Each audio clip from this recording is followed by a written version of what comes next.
Hello, welcome to my presentation on telepresence. This is a type of technology that is widely used in many areas, so I felt like some light should be shed on what it is.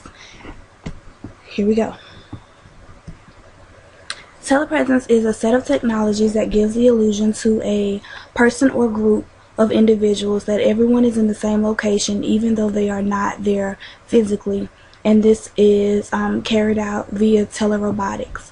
This means, in layman's terms, that telepresence allows an illusion to be created as if you and a person are in a meeting face to face, and even though one of you are not there physically.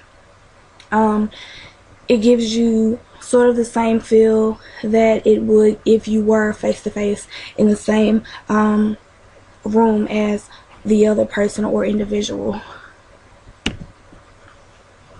The history behind telepresence is that telepresence,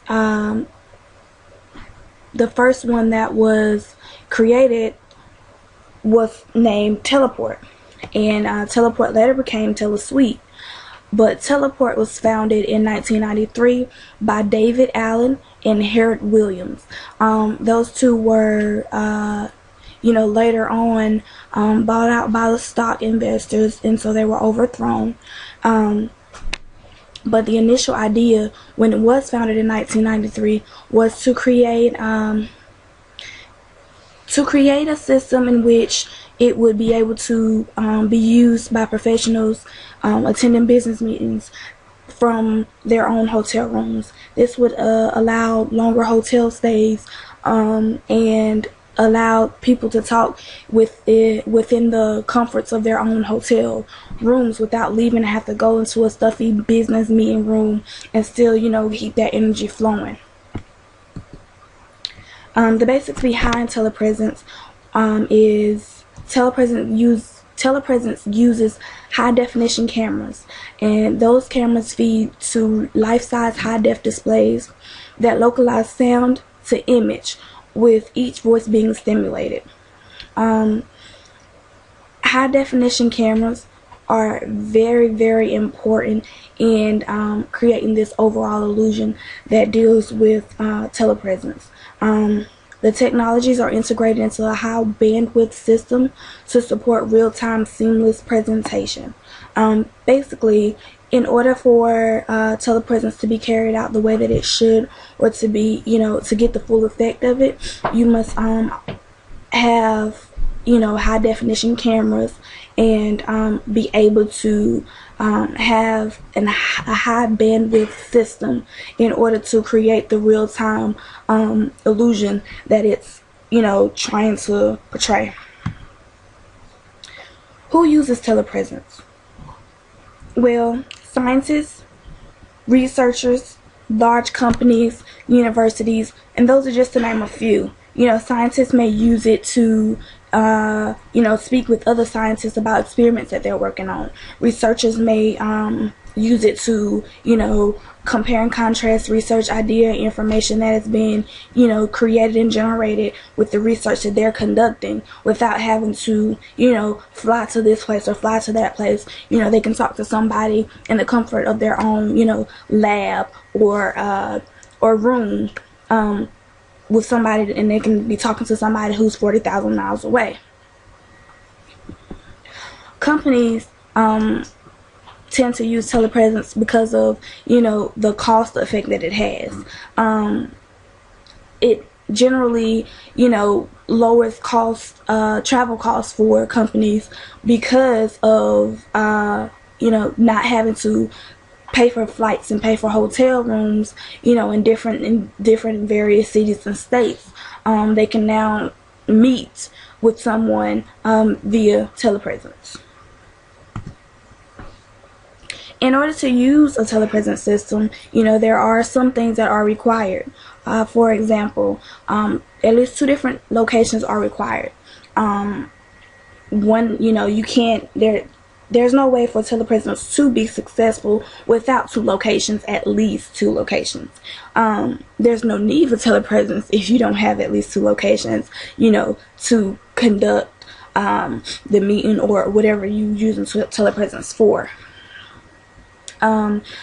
Each location must have the server hardware and software that's solely dedicated to telepresence. This sometimes, can pose a threat to a company, because everybody doesn't have the room that it takes to dedicate one space to solely to a telepresence system solely. You must have bandwidth to support the HD. Bandwidth is important because without bandwidth, you can't get the full effect of the HD, and HD is one of the important factors in creating the real-time illusion that the telepresence system is for. Equipment that can deliver quality audio and video. This is also very important with the whole background of a telepresence system. I think that that's the reason why the telepresence system is so important. Like, it's so,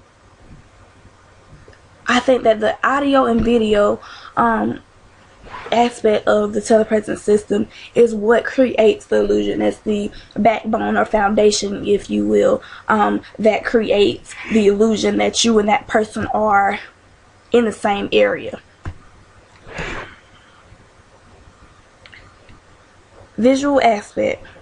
The person on the screen appears life-size, frequently seated, with torso and hands visible to the audience. This just helps add, to the illusion that that person is there. Because when you're in a meeting, you're generally sitting behind a table, and all that they can see, all the other person can see, is your torso up and hands. This allows you to, get the body language and read other things that, haven't been said, out of the mouth. It's, it's just all combining and getting together to show the overall picture of, or create the overall picture of having a meeting in the same room. Popular or not? Well, telepresence has gotten very popular as opposed to when it first started. It has, really generated a lot of steam, and as the years pass, that it has become, very popular because it serves as an alternative to face-to-face meetings for companies and organizations that want to reduce travel expenses without sacrificing being able to go to the meetings in different areas. It has opened up a whole new realm of communication. It has allowed more communication ventures to be, created and sought after. Now you don't have to look online and see, man, when's that flight going out? You can just, get a telepresence system, get on, and, be there and experience everything that somebody in the same room as the meeting, or, is dealing with.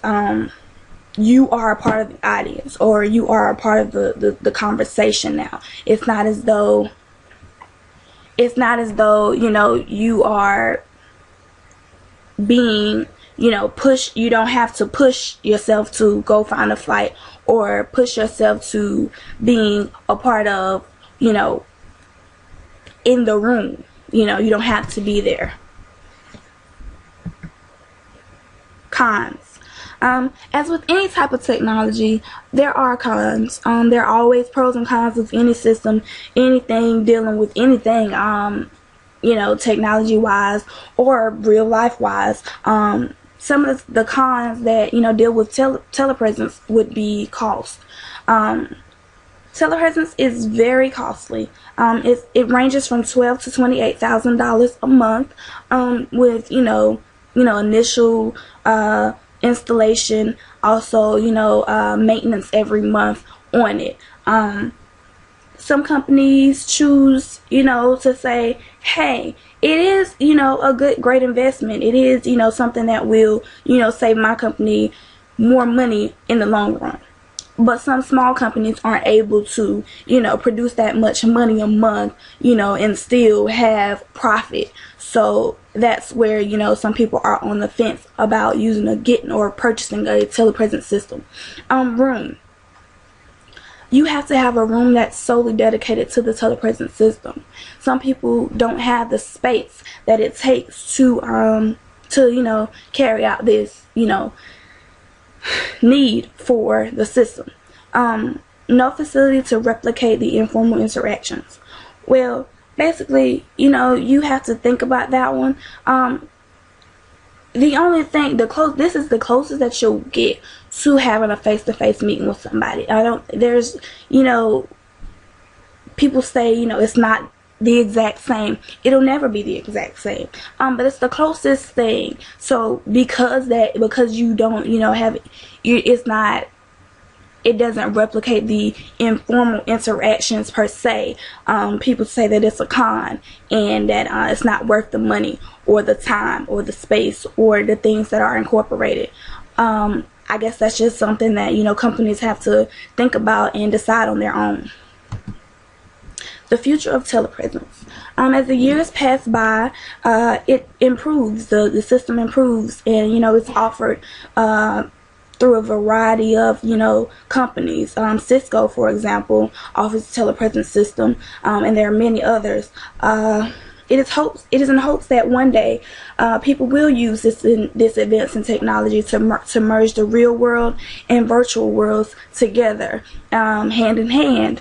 For example, scientists and science majors in universities can now, they can look on and see what the day-to-day process is behind the scientists. They can shadow the scientists without having to be in the science lab and risk messing something up. Criminal justice majors, they can now go to crime scenes and, look on without having to be there and contaminate the evidence. They can see, what happens, and it can be more broader courses that are offered, throughout, university to university, as far as online classes and other things that are included in that.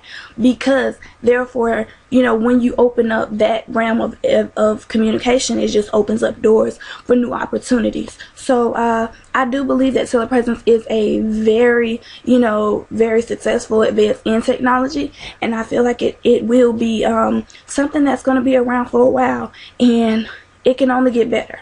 Thank you for listening to my presentation. I hope I've taught you something. And, if you are interested in knowing more about telepresence, do your research and figure out if it's for you. Thank you very much.